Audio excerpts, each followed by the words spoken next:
बिस्मिल्लाहिर्रहमानिर्रहीम। अस्सलाम वालेकुम डियर स्टूडेंट्स ऑफ क्लास 10। आज का हमारा लेक्चर चैप्टर नंबर 13 बायोकेमिस्ट्री में न्यूक्लिक एसिड्स से मुताल्लिक है। तो टॉपिक जो है वो है न्यूक्लिक एसिड्स। और न्यूक्लिक एसिड्स हम इनको इसलिए कहते हैं क्योंकि इनकी जो प्रेजेंस होती है वो सेल के न्यूक्लियस में होती है। तो they are present in nucleus of a cell. Cell के न्यूक्लियस में इनकी प्रेजेंस है तो इस वजह से इनको हम न्यूक्लिक कहते हैं। और एसिड इसलिए क्योंकि इनकी पीएच ज़ाहिर बात है 7 से लेस होगी, तो पीएच 7 से लेस होती है तो ये एसिड है। और न्यूक्लियस में प्रेजेंस की वजह से इनको न्यूक्लिक कहते हैं, ख़ास तौर पे जो डीएनए इनके अंदर एक आता है। ठीक है, तो न्यूक्लिक एसिड जो है ज़ाहिर बात है ये भी बायोलॉजिकल मॉलिक्यूल है, just like protein, carbohydrates, lipids. ठीक है, और इस बायोलॉजिकल मॉलिक्यूल में नाइट्रोजन कंटेनिंग बेसिकली ये बायोलॉजिकल मॉलिक्यूल है। ये नाइट्रोजन कंटेनिंग बायोलॉजिकल मॉलिक्यूल है। बाकी भी हैं इसमें, कार्बन है, ठीक हो गया, नाइट्रोजन है, फास्फोरस है, बाकी चीज़ें भी मौजूद हैं, लेकिन ये नाइट्रोजन कंटेनिंग आप कह सकते हैं कि बायोलॉजिकल मॉलिक्यूल है जो न्यूक्लियस ऑफ सेल के अंदर मौजूद होता है। एक nitrogen containing biological molecule protein भी है। ठीक है, और ये second nitrogen containing biological molecule है जो लिविंग बॉडीज़ के अंदर आपको मिलेगा। और सबसे पहले ये जो न्यूक्लिक एसिड्स थे, न्यूक्लिक एसिड्स जो थे इनकी जो सबसे पहले डिस्कवरी हुई थी वो हुई थी आपके पास जो पस ऑफ इन्फेक्टेड वोंड्स। वोंड्स कहते हैं ज़ख़म को, और ज़ख़म के अंदर वो जो पस पड़ जाती है, पीप जो पड़ जाती है। ठीक है, तो जो ज़ख़म के अंदर पस पड़ जाती है तो उस पस के अंदर सबसे पहले न्यूक्लिक एसिड जो थे वो डिस्कवर्ड हुए थे। तो they are discovered first of all they were isolated from the infected wounds pus of the infected वोंड्स। तो ये इनकी वहाँ से बेसिकली डिस्कवरी जो है वो हुई थी। ठीक हो गया। अब ये जो न्यूक्लिक एसिड्स हैं ये तकरीबन हर सेल में पाए जाते हैं। न्यूक्लिक एसिड्स जो हैं they are component of each living cell. ये हर लिविंग सेल का कंपोनेंट है। आपको हर लिविंग सेल के अंदर जो है वो मिलेंगे, क्या मिलेंगे? न्यूक्लिक एसिड्स मिलेंगे। ठीक है, और अगर मैं बात करता हूँ न्यूक्लिक एसिड्स की तो इसकी जो यूनिट्स होती है उनको हम क्या कहते हैं? तो जो न्यूक्लिक एसिड्स होते हैं इनको बनाने वाली जो यूनिट्स होती हैं या बिल्डिंग ब्लॉक्स होते हैं उनको हम कहते हैं न्यूक्लियोटाइड्स। यानी nucleic acids are made up of nucleotides and nucleotides has 3 components. Nucleotide के 3 कंपोनेंट्स हैं। एक इसमें नाइट्रोजनस बेस होती है, एक इसमें फॉस्फेट ग्रुप होता है,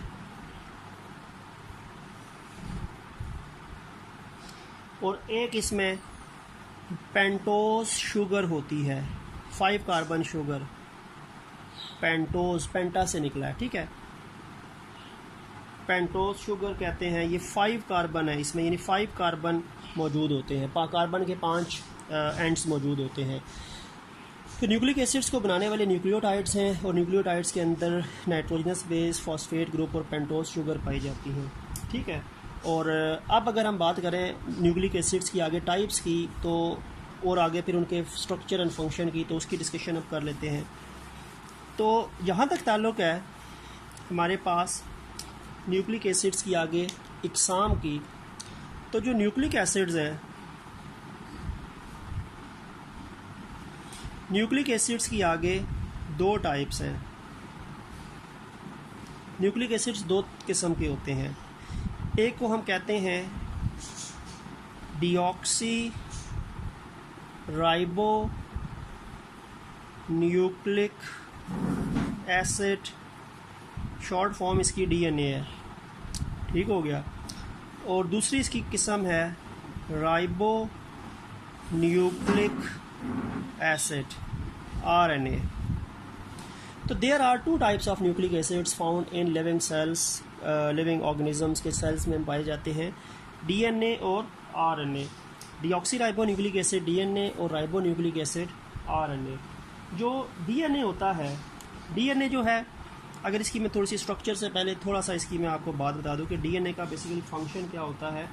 तो DNA जो होता है, it store and it transmit genetic information. ये जेनेटिक इंफॉर्मेशन इसमें स्टोर होती है और ये उसको ट्रांसमिट भी करता है नेक्स्ट जनरेशन में, ठीक है।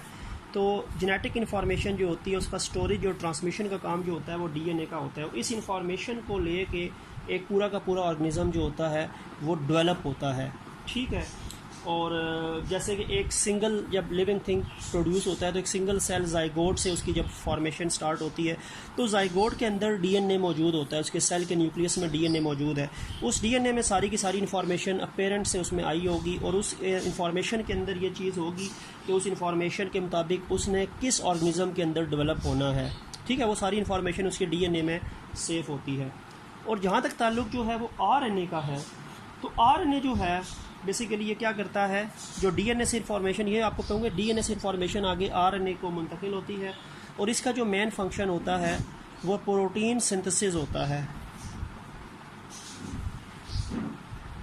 ये बेसिकली जो इन्फॉर्मेशन DNA से कॉपी की जाती है, इन्फॉर्मेशन बेसिकली DNA से आगे RNA में आ जाती है, ठीक है। DNA अपनी इन्फॉर्मेशन, DNA की इन्फॉर्मेशन की ट्रांसक्रिप्शन जो होती है, ट्रांसक्राइब होके RNA जो है वो फॉर्मेशन होता है और RNA उस इन्फॉर्मेशन के मुताबिक प्रोटीन सिंथेसाइज करता है।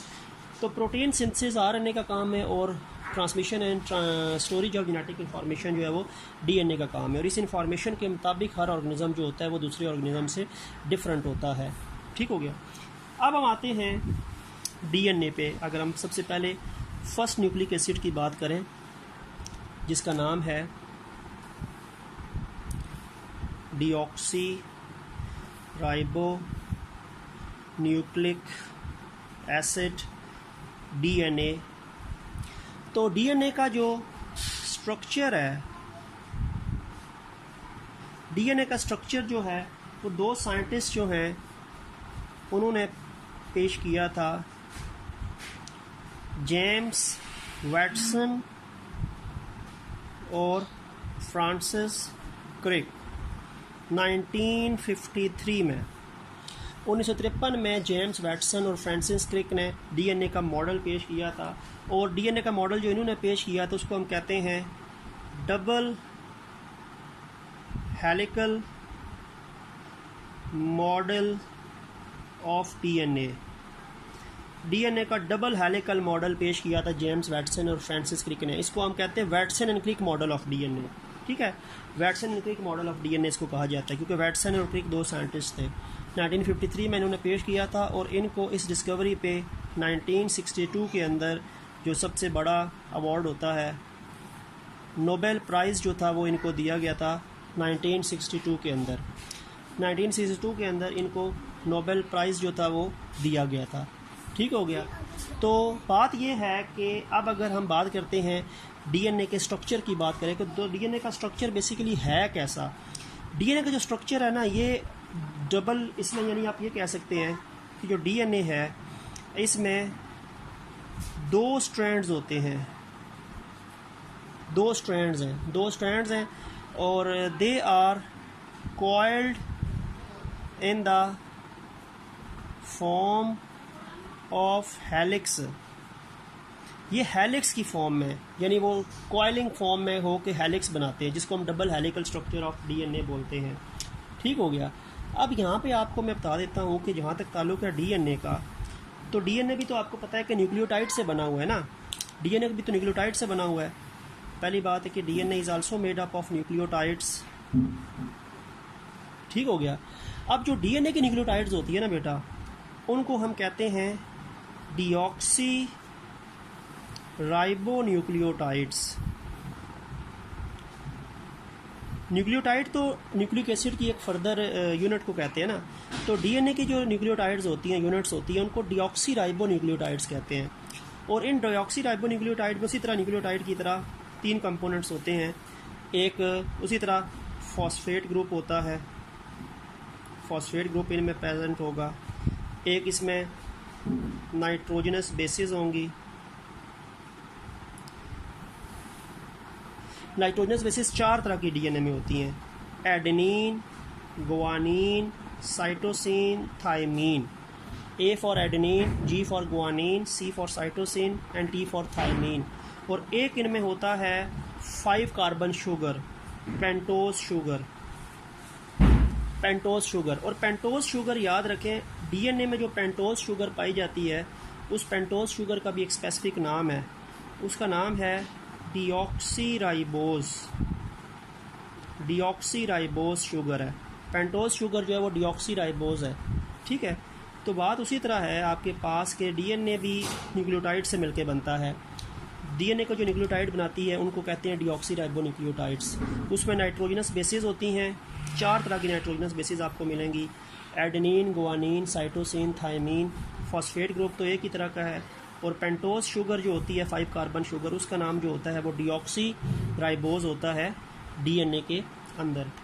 अब हम अगर स्ट्रक्चर की बात करें तो वो स्ट्रक्चर किस तरह इसमें बनेगा, what type of structure of DNA is present in all living things. तो ये डबल हेलिकल स्ट्रक्चर है, ये मैं आपको बता देता हूँ। डीएनए का स्ट्रक्चर जो है वो डबल हेलिकल स्ट्रक्चर है, हेलिक्स की फॉर्म में होता है। ये एक स्ट्रैंड हो गया, ठीक है बेटा। एक और स्ट्रैंड भी होता है, 2 स्ट्रैंड, डबल हेलिकल स्ट्रक्चर है ना, तो इसके 2 स्ट्रैंड्स होते हैं। देयर इज अनदर स्ट्रैंड,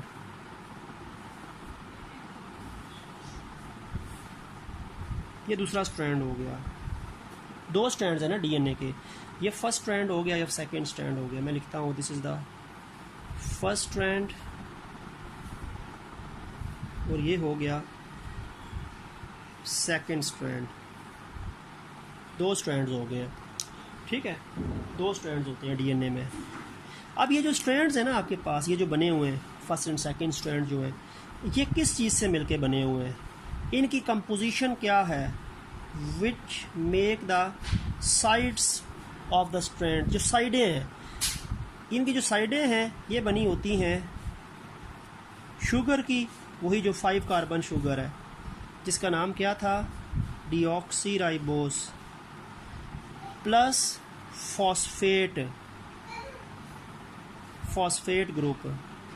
तो यानी आप ये कह सकते हैं कि जो डीएनए के स्ट्रैंड्स हैं, इनकी जो साइड्स हैं, ये वाली साइड और ये वाली साइड, साइड को बनाता है शुगर और फॉस्फेट, इसीलिए हम कहते हैं शुगर फॉस्फेट बैकबोन। ठीक है, ये शुगर फॉस्फेट बैकबोन कहलाता है, शुगर फॉस्फेट बैकबोन।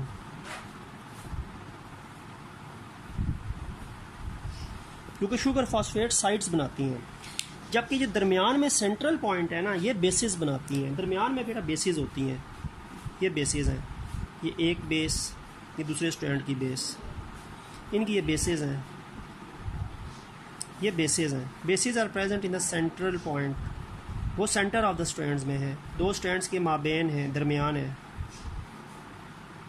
ये बेसिस की जगह है।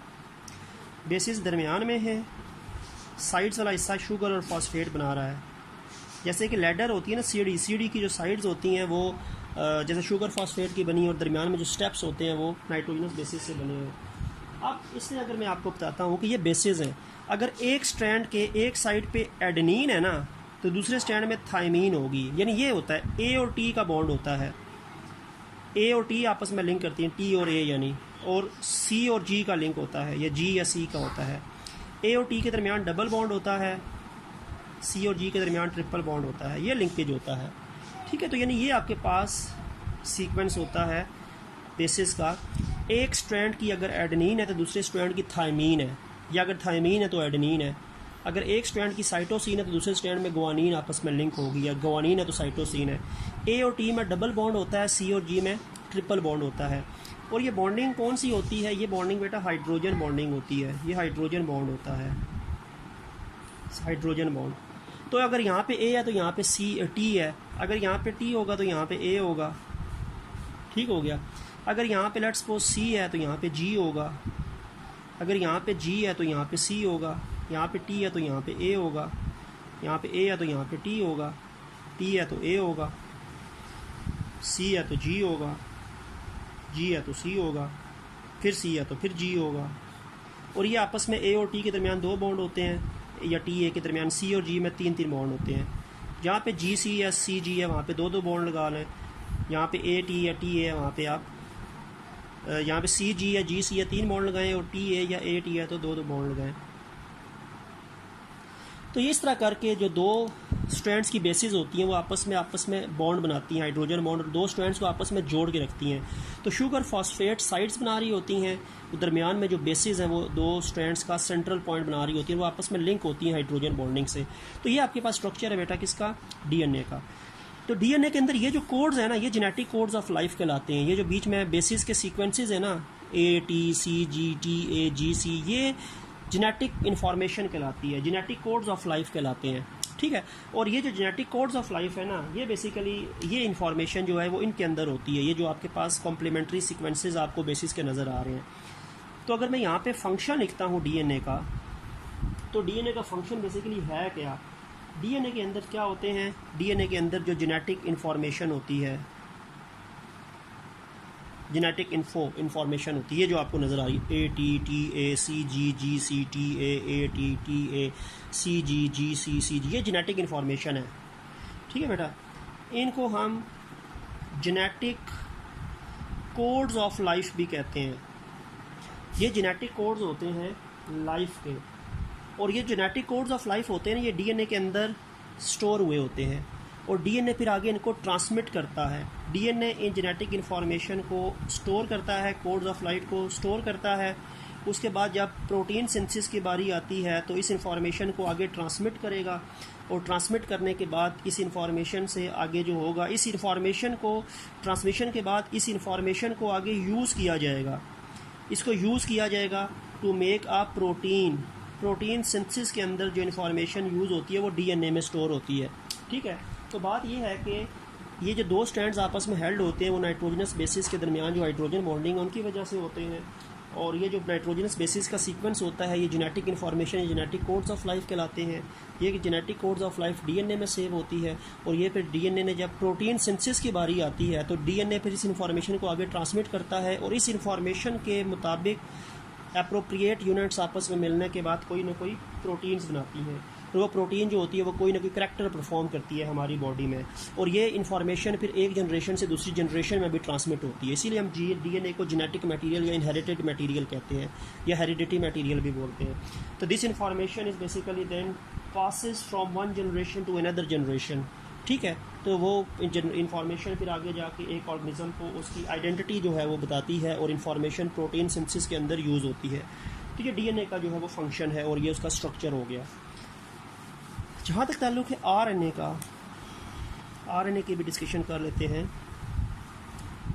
तो जिसको हम कहते हैं राइबो न्यूक्लिक एसिड, आरएनए। अब ये जो आरएनए है, ज़ाहिर बात है ये भी न्यूक्लियोटाइड से मिलके बना है ना, it is also made up of nucleotides. तो आरएनए को जो न्यूक्लियोटाइड्स बनाती हैं उनको हम कहते हैं राइबो न्यूक्लियोटाइड्स, उनको राइबो न्यूक्लियोटाइड्स कहा जाता है। और राइबो न्यूक्लियोटाइड के उसी तरह 3 कंपोनेंट ही होते हैं। एक 5 कार्बन शुगर होती है, पेंटोज शुगर।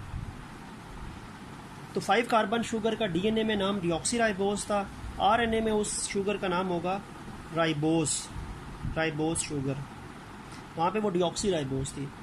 उसी तरह इसमें फॉस्फेट ग्रुप होगा जैसे होता है, और उसी तरह इसमें नाइट्रोजनस बेसिस होती हैं। लेकिन नाइट्रोजनस बेसिस इसमें होती हैं एडेनिन, गुआनिन, साइटोसिन और यूरासिल। इसमें थाइमीन नहीं होती, इसमें यूरासिल होती है। उसमें डीएनए में ए भी है, सी भी है, जी भी है और टी है, लेकिन इसमें टी नहीं है, यू है, यूरासिल है। तो uracil is a 4th nitrogenous base in RNA in replacement of thymine. इसमें एडेनिन, साइटोसिन, गुआनिन और यूरेसिल है। इसमें ए और टी नहीं है, ए और यू का बॉन्ड बनता है। इसका इस लिहाज से इसमें ए और यू का लिंकेज बनेगा या यू और ए का बनेगा, और सी और जी का तो वैसे ही बनेगा। ठीक है, सी और जी का तो बनेगा ही बनेगा, ट्रिपल बॉन्ड बनेगा, हाइड्रोजन बॉन्ड। लेकिन इसमें ए और टी नहीं होगा क्योंकि इसमें यूरेसिल है, ए और यू होगा या यू या ए होगा। ठीक है, अब ये तो इसका एक तरह से कंपोजिशन हो गई। अब अगर इसके स्ट्रक्चर की बात करें तो जो आरएनए है इसका जो इसके अंदर सिंगल स्ट्रैंड होता है, एक स्ट्रैंड होता है, दो स्ट्रैंड नहीं होते डीएनए की तरह। ठीक है, जैसे मैं यहाँ पे एक आरएनए बना देता हूँ, एक स्ट्रैंड बना देता हूँ, this is a single strand. और अगर ये कॉयल होगा तो एक ही स्ट्रैंड वापस आके अपने साथ बॉन्डिंग करेगा, एक ही स्ट्रैंड है। और वही चीज़ है इसमें, ये जो साइड्स हैं ये शुगर और फॉस्फेट से बनी हुई हैं, और बेसिस जो हैं वो इसमें ये दरमियान में होती हैं। Bases are present in the center. और ये देखिए एक ही स्टैंड मुड़ के दोबारा आ रहा है, मैंने दो अलग अलग नहीं किए, एक ही स्टैंड को वापस मुड़ा के वापस अपनी जगह पे कॉयल करके लेके आ रहा हूँ। ये साइड वही है, शुगर और फॉस्फेट से बनी हुई है, और ये हिस्सा क्या है, बेसिस का बना हुआ है। इसमें वही बात है, अगर मैं यहाँ पे कॉइलिंग अपने दरमियान ही हो रही है, बॉन्डिंग इसमें अपने स्टैंड की अपने स्टैंड से बॉन्डिंग है। अगर ए है ना तो दूसरा यू होगा, सी है तो जी वैसे ही होगा, यू है तो ए होगा, सी है तो जी होगा, और ए और यू में डबल बॉन्ड होगा, सी और जी में ट्रिपल बॉन्ड होंगे। तो बात है कि इसमें अपना ही स्ट्रैंड दोबारा मुड़ने के बाद आपस में कॉम्प्लीमेंट्री बेसिस जो होंगी वो आपस में बॉन्डिंग करती हैं। दो अलग अलग स्ट्रैंड्स के दरमियान बेसिस जो है वो बॉन्डिंग नहीं करती। ठीक है, तो क्वेश्चन हो सकता है कि अगर दो स्ट्रैंड है तो उनमें तो बॉन्डिंग पॉसिबल है ऐसे ही करके ना, लेकिन एक स्ट्रैंड कैसे बॉन्डिंग करता है? एक स्ट्रैंड दोबारा कॉयल होकर मुड़ने से इसमें अपनी स्ट्रैंड्स की बेसिस आपस में कॉम्प्लीमेंट्री सीक्वेंस से ज्वाइन हो सकती हैं, ए यू या सी जी, यू ए या जी सी ऐसे भी हो सकती हैं।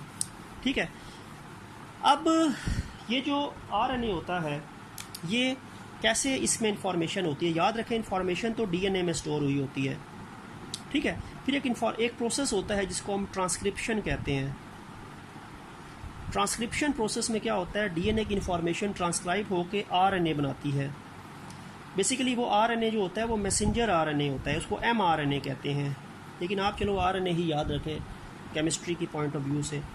तो आरएनए जो है वो डीएनए से इंफॉर्मेशन स्टोर होने के बाद ट्रांसक्रिप्शन के नतीजे में उसकी फॉर्मेशन होती है, और फिर जो आरएनए इंफॉर्मेशन कॉपी करता है, यानी इंफॉर्मेशन जो डीएनए में होती है ना वो कॉपी होती है आरएनए की शक्ल में, और मैसेंजर आरएनए बनता है ट्रांसक्रिप्शन में।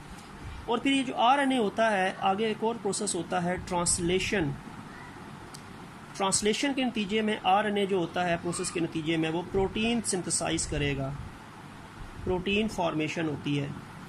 तो आरएनए मिड में है। RNA is produced by copying of information in the form of transcription from DNA, and then this information is used by ribosomes. Ribosome फिर इस इंफॉर्मेशन को यूज़ करेंगी और वो प्रोटीन सिंथेसाइज करेंगे, लेकिन राइबोसोम तक इंफॉर्मेशन आरएनए पहुंचाएगा, और ये इंफॉर्मेशन इसने कहाँ से कॉपी की है, डीएनए से। तो ये बेसिकली इसका बनेगा कि DNA is synthesized, RNA synthesized by DNA according to our transcription process, and then this information is used to make protein by translation process। तो ये ट्रांसक्रिप्शन पहला स्टेप होता है, ट्रांसलेशन दूसरा स्टेप होता है, और नई प्रोटीन जितनी भी बनेंगी वो सारी की सारी आरएनए जो इन्फॉर्मेशन डीएनए से कॉपी करके लाएगा उसके नतीजे में उनकी फॉर्मेशन होगी। तो ये फंक्शन जो है वो आपके पास बनेगा आरएनए का। तो इसका मतलब है आरएनए इन्फॉर्मेशन रिसीव करेगा डीएनए से, उस इन्फॉर्मेशन को डिकोड करेगा और फिर उस इन्फॉर्मेशन को यूज़ करके प्रोटीन सिंथेसिस के अंदर इन्वॉल्व करेगा। तो इस तरह करके डीएनए की इन्फॉर्मेशन जब तक आरएनए तक नहीं पहुंचेगी उसकी डिकोडिंग का अमल नहीं होगा, रीडिंग का अमल नहीं होगा,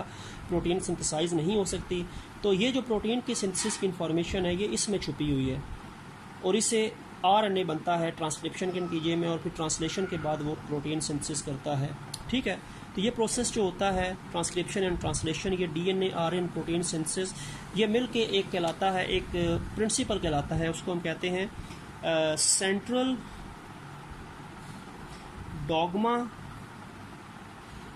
ऑफ मॉलिक्यूलर बायोलॉजी।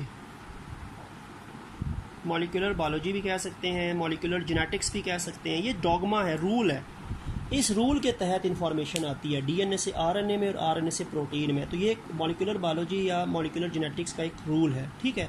तो यहाँ पे हमारा न्यूक्लिक एसिड का जो टॉपिक था वो एंड हो गया। अब हमारा एक ही बायोलॉजिकल मॉलिक्यूल रह गया है, विटामिन, जिसको हम नेक्स्ट लेक्चर के अंदर कवर करेंगे। तब तक के लिए अल्लाह हाफिज़।